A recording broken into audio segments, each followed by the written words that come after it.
After 70, the smartest thing you can do for a long flight has nothing to do with the flight itself.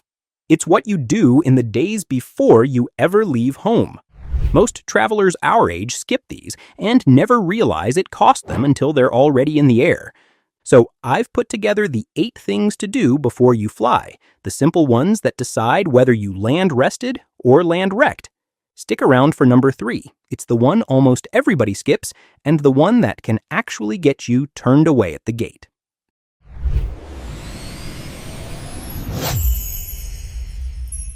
Number 8. The doctor visit you talked yourself out of. Here's what most seniors get wrong before a big trip. They book the flights, the hotel, the tours, and never once book the doctor. A long-haul flight is a real stress test on the body. Lower cabin oxygen, hours of sitting, dry air, time zones all at once. For travelers our age, a simple checkup 4 to 6 weeks out catches these small things before they become mid-trip problems. Aviation medical guidance is clear on this. Anyone with a heart, lung, or blood pressure condition should get a fitness to fly check before a long flight. Ask for that check and a printed travel letter listing your conditions and medications. That letter is worth its weight at security and in a clinic far from home. Your defense: book a checkup 4 to 6 weeks before departure, not the week of. Ask for a printed travel letter listing conditions and medications. Confirm every prescription has enough refills for the whole trip. Magic phrase: I'm taking a long-haul flight. Can you confirm I'm cleared to fly and write me a travel letter? 4 weeks gives you time to fix whatever the visit finds. The next one is the mistake that turns your own medication into a problem at the checkpoint. Number 7. Packing your medication like it's 1995. Here's something the airline will never explain at check-in. The way a lot of us pack medication is exactly how it goes missing. Tucked in the checked suitcase, the one that gets lost, delayed, or left out on the tarmac in the heat. If that bag disappears, so does a week of pills you often can't just buy abroad. TSA actually recommends the opposite of what most travelers do. Keep all medication in your carry-on in the original labeled bottles. Here's how this usually goes. Someone checks the bag with their heart medication inside, the bag flies to the wrong city, and 2 days of the trip vanish finding a clinic instead of the coast. And crossing time zones quietly scrambles the schedule most of us rely on. Your defense: pack all medication in your carry-on, never the checked bag. Keep pills in original labeled bottles to clear security fast. Add 3 to 5 extra days of doses beyond your trip length. Use a labeled organizer so time zone changes don't cost you a dose. That covers what you carry. This next one is a number most seniors never think to check before boarding. Number 6. Ignoring the number that changes at 35,000 feet. This one genuinely surprises people. A plane cabin isn't pressurized to sea level. Under FAA rules, it can sit as high as 8,000 feet, like standing on a mountain for 9 hours. There's less oxygen in that air, and for travelers our age with blood pressure or heart history, that matters more than it did at 50. It's usually fine, but usually is doing a lot of work in that sentence. Knowing your numbers before you fly is the difference between confidence and guessing. Check your blood pressure in the days before your trip, not for the first time at the gate. A small travel monitor in your bag lets you keep an eye on it on the road too. Your defense: check your blood pressure in the days before departure. If it runs high or unstable, clear the flight with your doctor first. Pack a compact travel blood pressure monitor. Note your normal range so you can spot a real change. This is quiet prevention, and it costs you nothing but a minute. The next one is the one seniors leave until they're already in the air, when it's far too late to matter.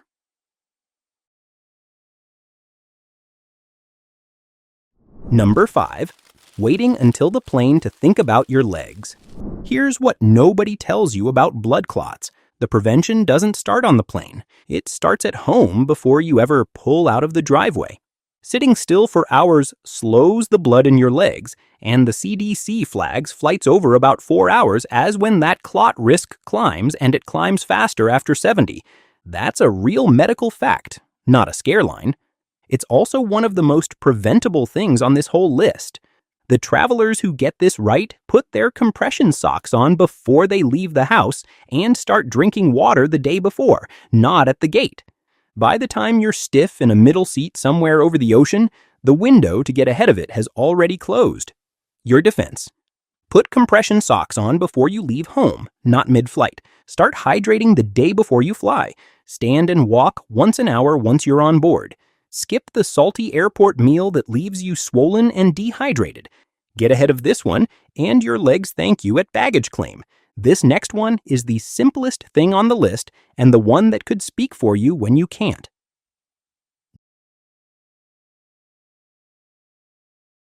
Number 4. Flying with nothing that speaks for you. Most of us carry a phone full of medical information locked behind a passcode nobody else knows. Here's the problem with that. If something happens mid-flight, the crew has seconds, not minutes. They can't unlock your phone, and they can't guess your conditions or your medications. A cabin crew can only help as fast as the information they can actually see. That's why a medical ID bracelet or a simple conditions card in your wallet is worth more than any app up there. It lists your conditions, your medications, your allergies, and an emergency contact in plain sight.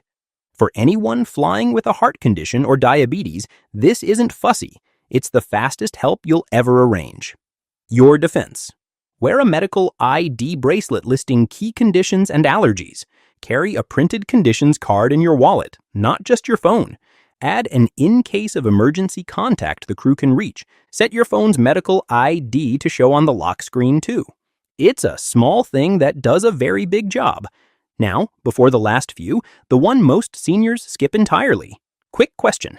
How many of these have you actually done before a big trip?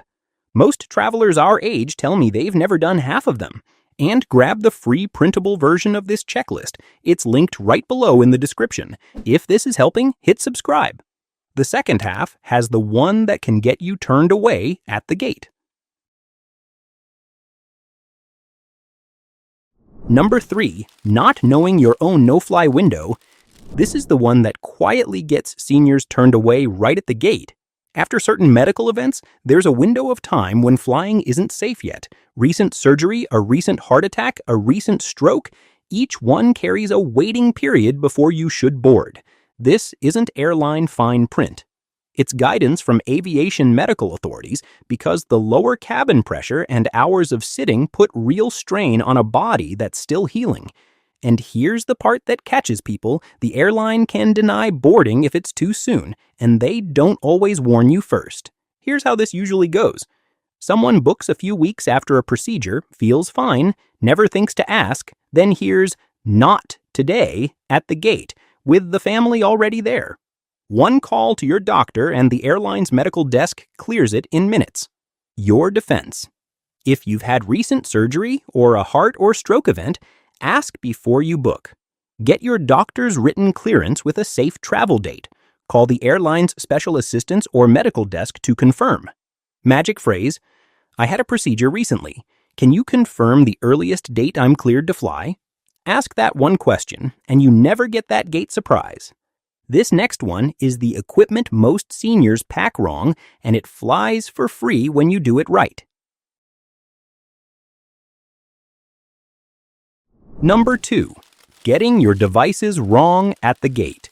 Here's something the airline hopes you'll figure out on your own. CPAP machines, pacemakers, oxygen, each has its own rule, and getting it wrong costs you at the worst moment. Start with the good news most people miss. Under FAA rules, a CPAP counts as a medical device, so it flies free and doesn't count against your carry-on limit as long as you tell the airline ahead of time. If you use a pacemaker, carry your device ID card, and you can ask for a hand screening instead of the walkthrough at security. TSA allows exactly that. And if you travel with oxygen, that's the one you must arrange with the airline in advance. Personal tanks generally can't just be carried on, and only certain approved concentrators are allowed. A little notice turns all of this from a gate argument into a non-event. Your defense. Tell the airline about a CPAP at least 48 hours ahead so it flies free. Carry your Pacemaker ID card and request hand screening at security. Arrange any oxygen need with the airline well before departure. Magic phrase: I'm traveling with a medical device and I'd like to confirm your requirements. Handle the paperwork early and the gate becomes the easy part. And now, the one thing that does more for your comfort and safety than everything else combined.